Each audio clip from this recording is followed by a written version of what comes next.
Salut! Sunt Șerban Ionuț. Pescuiesc de când mă știu și la Crab pescuiesc de 12 ani. Acum am încheiat o partidă la cunoscutul lac Harșani sau Harșani, cum se zice, și pot să vă spun doar atât. A fost o partidă super, pești mari, mulți. Dacă sunteți interesați să vedeți cum am abordat această partidă eu și cu Roli, prietenul meu, rămâneți mai departe și o să vedeți cum abordăm o partidă în toamnă, vreme rece, întunecată și cu pești mulți.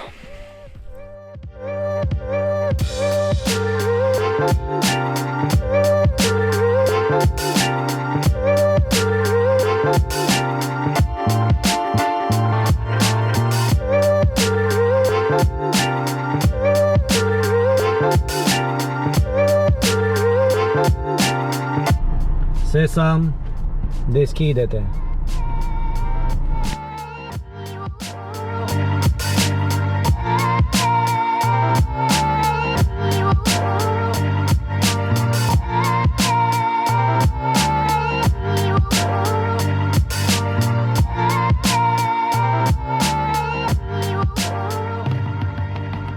Roli, Ceau! am ajuns! Cu bine! Cu bine, da. O ieși soarele, până acum a fost ceață. Ne pregătim să balizăm, să vedem ce avem în fața noastră. Roli, vă spun că este un cunoscător al Belței, aș putea să spun. Are o grămadă de partide făcute aici. Eu mă bucur că am reușit să ajung aici împreună cu el.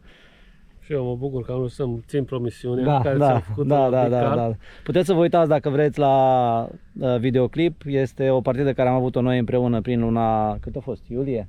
Da, Iulie. Și atunci ne-am propus că o să venim, dacă reușim, la Harșani. Uite că am ajuns aici.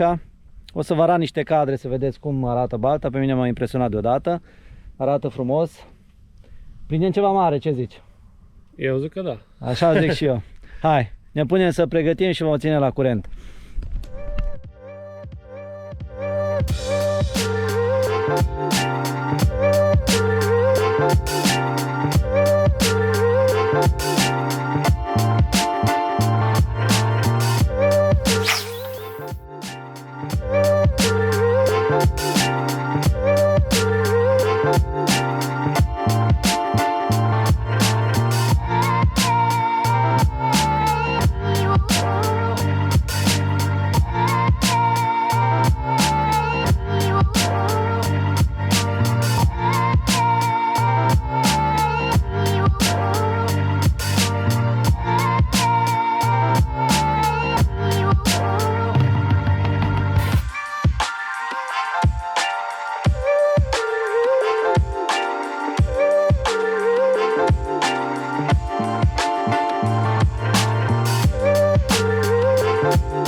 Roli, ce muncești? Avem prima prezentare. Așa cum am preconizat după aproximativ 15 ore de când am lansat bețele. Și să sperăm că e un pește mai frumos.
spatele numărul 2 din același loc.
După 24 de ore în care am avut un stres că oare de ce nu trage, cum se zice, un run pe seară, nu pare a fi ceva foarte mare, dar măcar m-a făcut să-mi sară și mie inima din piept. Vedem ce avem în spatele. Bă, cred că e a meu. Ce? Sunt în drill cu peștele, Roliu trebuie să mă lase pentru că eu trag și lui. Să vedem ce o să reușim să scoatem. Telemincioc. Mi-a băgat un alt băț. Uite.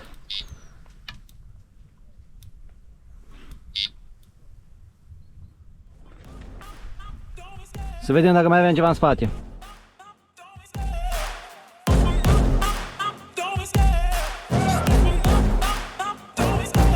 Love the chase and the hunt, and I set the pace when I'm running. I always take what I want and I always give it 100. Don't need a bank, no I'm funded. Play the game like it's nothing. I'm always thankful for something. Don't take for granted, stay humble. Now wake up, it's time to look at the enemy. Look in the mirror if he is no friend to me. It's not working out, maybe it's the chemistry. It's time to break up so I can make a better me. Better believe in your mind, cause it's everything. You can mold, shape, find almost anything. All it takes is some time and some clarity to find your identity. It's mind over everything.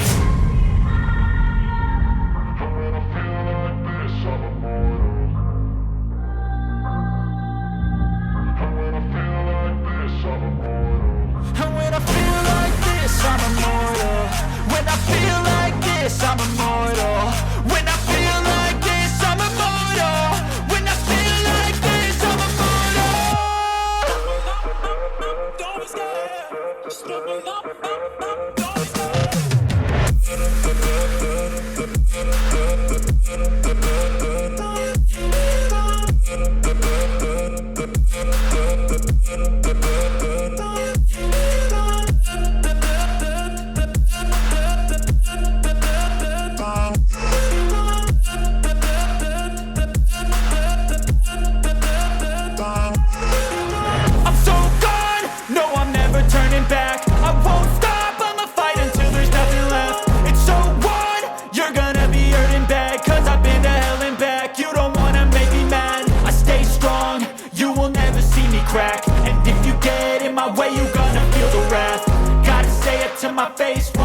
path. When I hate, I attack.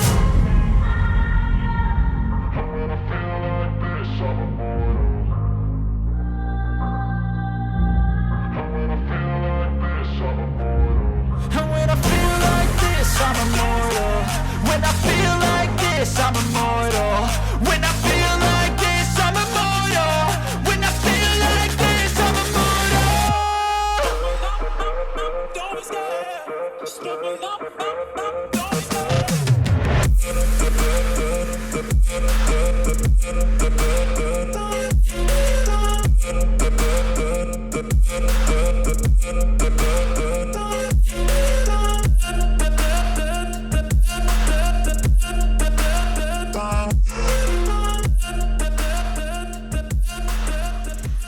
Nu știu dacă e bună dimineața, e ceva între dimineață și după masă. Am intrat la ora 7 să nădesc și a venit o trăsătură de pe locul în care am nădit. Trebuie să recuperez pentru că Rolly o luat-o cam în față cu pește azi noapte, au avut aventuri cu ei. Eu am cam dormit azi noapte, am avut doar două trăsături nefinalizate.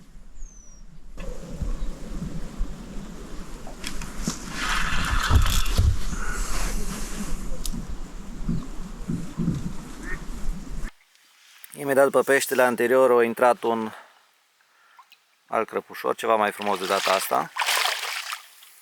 O să-l scoatem să-i facem câteva poze. Nu are. 19 kg. Oricum mireasa de până acum. După cum vă spuneam, un crab de 19 kg, intrat la o bilă de Frankfurter de la Masco. Rolly zicea că e momentul să prindem unul de 20 de kg, dar se pare că a ratat cu 1 kg. Cine știe, poate mai târziu. Și apropo, dacă vă place conținutul meu, nu uitați să vă abonați, dați un like pentru a fi informat când o să mai apară următoarele videoclipuri. O nouă trăsătură, poate vă gândiți de ce sunt așa de îmbrăcat, că pe Rolly nu-l vedeți de fapt în spatele vostru, în spatele camerei. Noi n-am văzut de când a venit aici lumina soarelui. Sunăm acasă și mi spune lumea că e însorit, dar noi aici nu-l vedem. Probabil că și pădurea asta care este aici are o influență.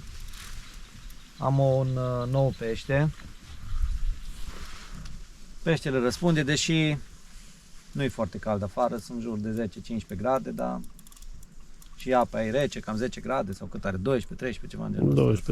Trebuie să zicem că suntem și pe locul cu apă cea mai mică de pe baltă. Am sperat că vremea fiind bună o să iasă și soarele și oricum numărul de trăsături este decent pentru perioada asta a anului și mai ales dacă am reușit să prindem un pic mai pești un pic mai mare, ar fi extraordinar.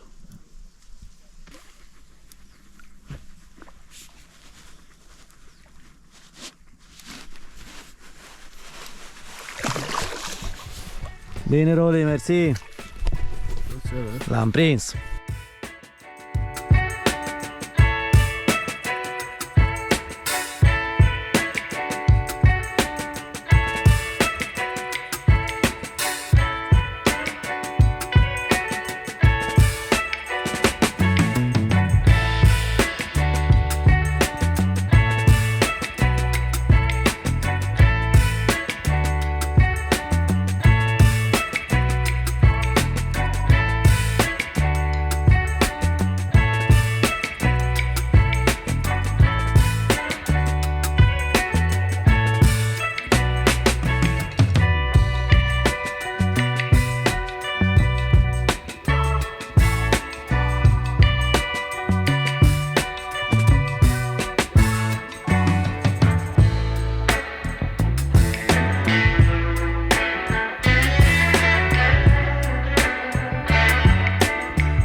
Avem aici o pită de harșani.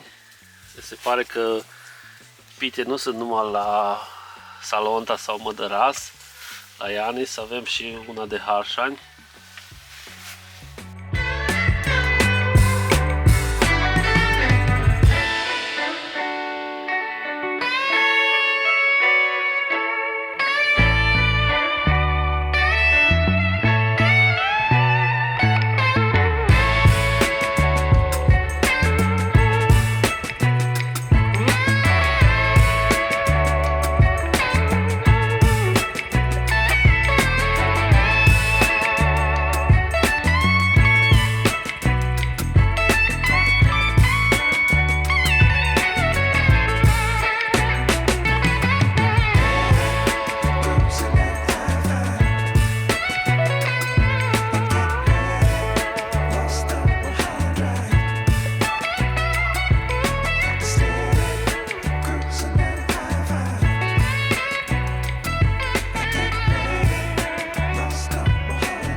Am prins un pește, e mincioc, m-am dus după aparat să-l filmăm și a mai intrat unul. După lui Roli a venit a meu și încă unul. Pe undeva un fel de triplu drill. Uitați aici peștele. Nu se vede bine de cameră, dar o să încerc să țin așa. În jur de 12 kg. Și Roli acum în drill. Eu mă pun să pregătesc peștele, să-i dau drumul ca să avem minciocul pentru celălalt. În jur de 14 kg. Roli în drill cu altul. Îi dăm drumul și așteptăm să vină celălalt. După cum vă spuneam, următorul pește a intrat, tot așa în jur de 14 kg. Harșanii ne cadorisește cu pește unul după altul. Deci, după cum vă spuneam, ăsta ce-i, Roli? Quadruple drill! Uite acolo când pleacă. Exact în momentul în care dăduse în drumul la celălalt, plecat ăstălalt. Aia da. Deci este carnagiu. Un bății afară, încă un bății afară, încă un pește aici, Roli în drill cu alt pește. Festival, cum se zice. Festival, da. Ăsta e harșan. I'm sick of all the bad thoughts, people who are half-nots. You are not as tough as Super. Cel de mai înainte a fost la Alune Tigrate, ăsta este la Frankfurter de la Masco Bait, ăsta tot la Frankfurter de la Masco Bait. Masco, te salutăm, hai să vedem. Roli îl bagă în mincioc. Pește supăvat. Excelent, excelent. Super, bravo Roli, bate palma. Ăla-i.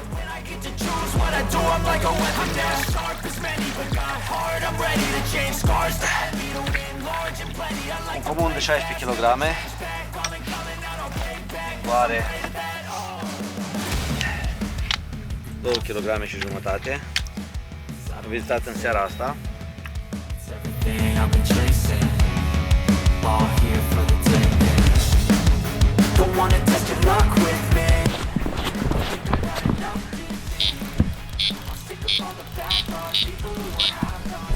Avem un pește mai mare. Sperăm că o să reușim să-l scoatem.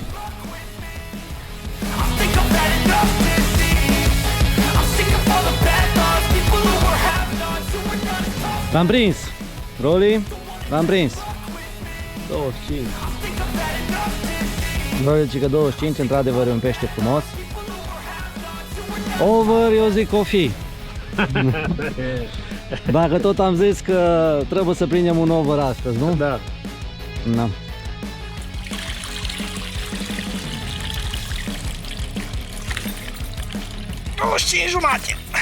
Nu. Bravo! După cum vă spuneam, un crab de 25 de kg. Ne-am așteptat că o să fie mare, dar nu ne-am așteptat așa de mare. Venit la Frankfurter de la Masco Baits, pe un pat întreținut numai cu bile Frankfurter. Vom elibera peștele acum. Uitați-vă cât este de mare.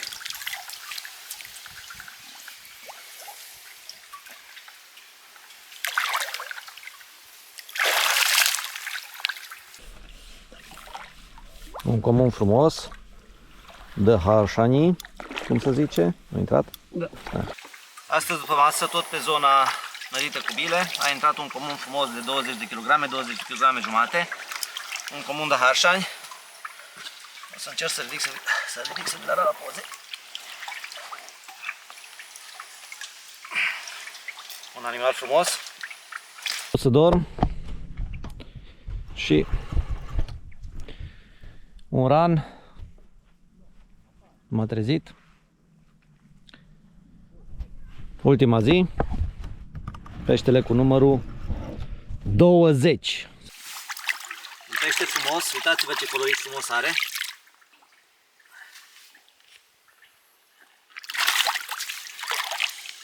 În jur la 12-13 kg. Din ce am observat pot să vă spun că mi se pare că peștele răspunde la nadă. Nu foarte multă, dar răspunde la nadă, adică îi place să fie nădit locul. Am încercat într-un loc să nădesc cu boilesuri doar. Și într-un loc am încercat să nădesc cu semințe și boilesuri. În partea stângă am folosit, ca să vă explic puțin, aici pe pontonul sau pe standul 1 există 3 pontoane de pe care pot pescui, maxim un pescar din ce am observat, pentru că pontoanele sunt destul de mici.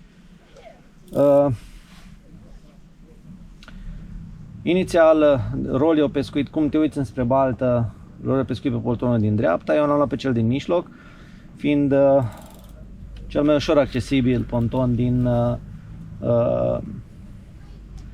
cele care le aveam, pentru că el, cortul mi era amplasat în așa fel încât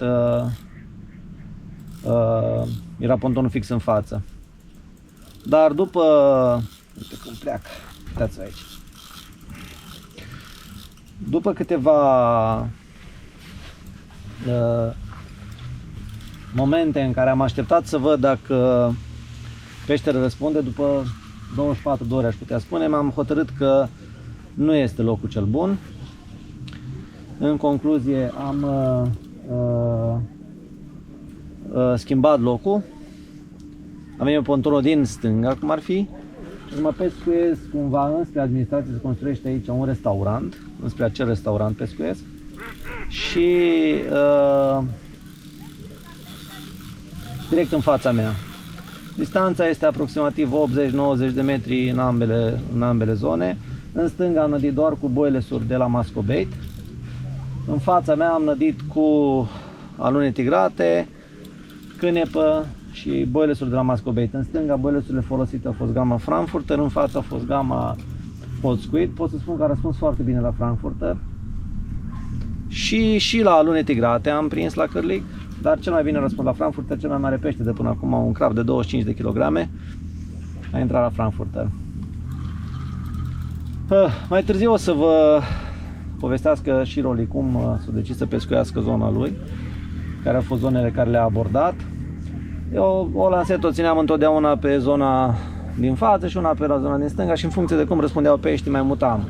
Ba în față, ba în stânga o lansetă o schimbam, dar în momentul în care peștii au început să aprecieze boilesul, să zic așa, am avut trăsături constante, am avut drill unul după altul, deci asta din punctul de vedere al boilesurilor e ok.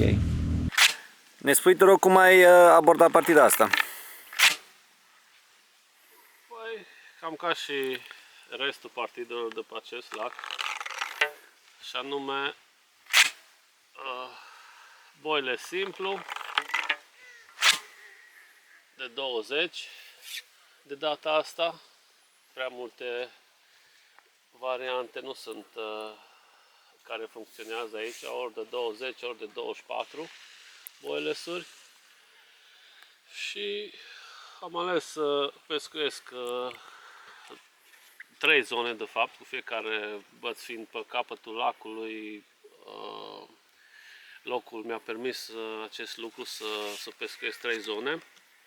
și din fericire am avut răspuns pe toate 3 lansetele. Cu un băț sunt la baliza de îndepărtare undeva la 100 de metri. Încerc să arăt, dar nu știu, dar nu cred că se va vedea pentru că e o vreme foarte neprielnică filmatului, să zic așa. Un băț în stânga, nu? Da, cel de stânga e la 100 de metri. O să încerc să-l arăt pe undeva pe aici. Așa. Cel de mijloc se află la 70 de metri. Și ultima lansetă este dată cât îmi permite locul spre golful din dreapta, spre capătul lacului, cum ar veni. Prezentările au venit cam destul de echilibrat pe fiecare lansetă și mai avem încă aproape 20 de ore, sperăm să mai prindem ceva. Fire întinse, sperăm să ajungem la 40 de bucăți, în momentul de față suntem la 35. Rămâne să vedem dacă peștii sunt de acord cu noi, nu? Da.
În timp ce m-am dus după balize, am avut o trăsătură.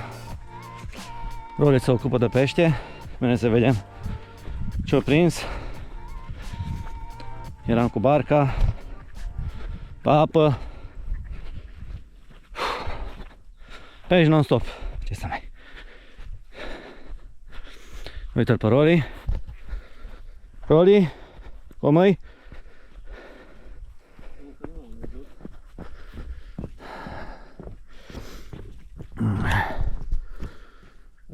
Pe ultimii pești, Da. dacă nu chiar ultimul. Minciocul era pus la uscat. Ce să se uște pe vremea asta.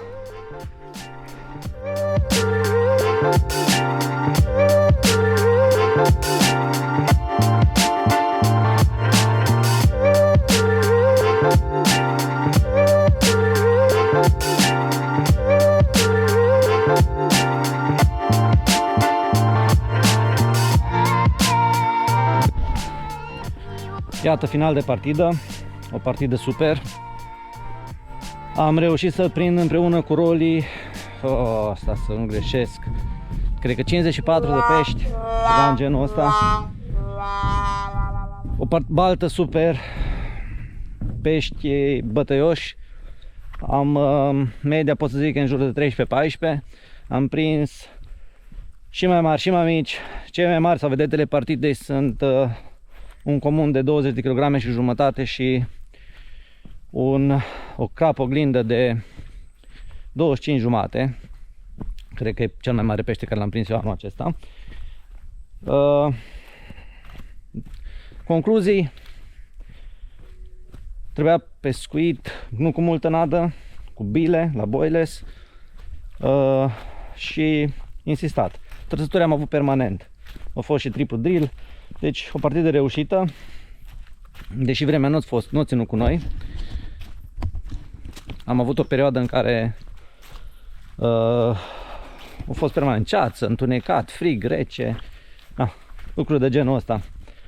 Dacă v-a plăcut conținutul și doar dacă v-a plăcut și vreți să ajutați acest canal, nu uitați să vă abonați pentru a fi notificat când apar noi videoclipuri. Nu uitați să apăsați butonul de clopoțelul acela care vă notifică după ce vă abonați și dacă considerați că vă place acest gen de conținut, nu uitați să dați un like. Să ne vedem cu bine pe baltă!